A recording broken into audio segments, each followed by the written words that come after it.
Good afternoon, respected journalists, and now the information from the ATO area during the last 24 hours.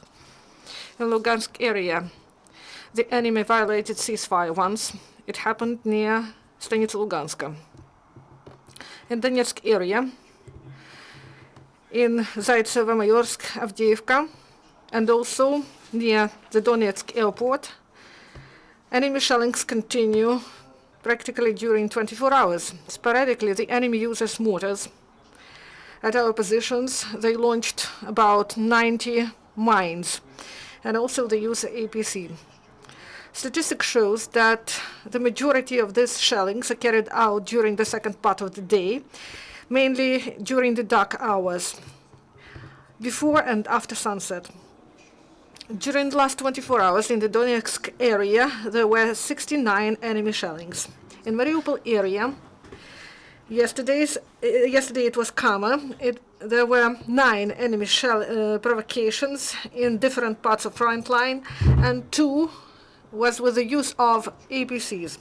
And in Mariinka, a civilian was heavily wounded by DPR sniper, and this person died on the way to hospital. During the last 24 hours, as a result of the military actions, no Ukrainian serviceman was killed and 3 were wounded. Ukrainian law enforcers detained the militants. In Toretsk, the police forces detained local resident who, at the start of May 2014, joined the militants of DPR. And also in Drushkivka, the law enforcers identified 25-year-old young man who was a member of DPR, and during the occupation of the city he served at checkpoint and he was armed. And after Drushkivka was freed, he was hiding at home. In Mariupol, SBU officers detained an informer of the enemy. This man collected and provided information about deployment and movement of Ukrainian troops, and also movement of equipment. And in course of search at his residence, the SB officers confiscated RGD-5 grenade, technical means of communication, and electronic equipment with direct evidence of this man to criminal activities. And law enforcers prevent movement of illegal arms and ammunition from the ATO area. Yesterday in Zaporozhye region, the Security Service of Ukraine, jointly with Prosecutor's Office, stopped activities of criminal group of weapons traders.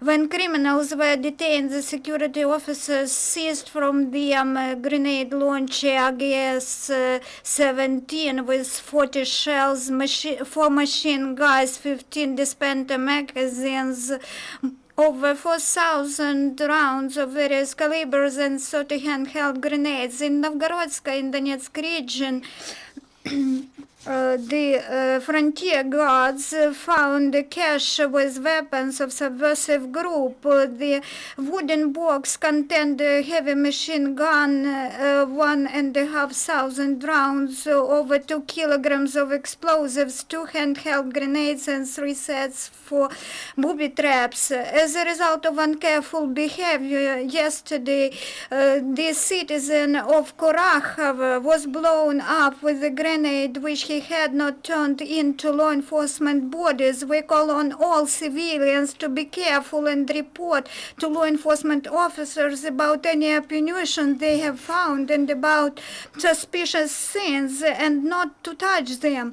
The National Guard sappers conducted a one-week-long field training of engineering units. During the training, the military studies design, intended purpose, characteristics of engineering equipment and explosive devices. They also improved their practical skills in fencing of dangerous places. Through the checkpoint of Zaitsevo, the truck loaded with humanitarian aid moved to Donetsk. Thank you, friends. That's all for today. Are there any questions?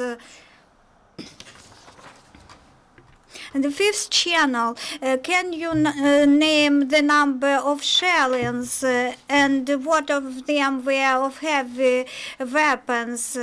And about wounded persons, during yesterday, 88 hostile provocations were registered, one-third of them with the use of mortars and armored vehicles ammunition, and during the day 3 wounded persons were registered. It happened in Avdiivka and Opitne. All injured persons were injured due to the fire from the hostile side. Thank you. The next briefing will be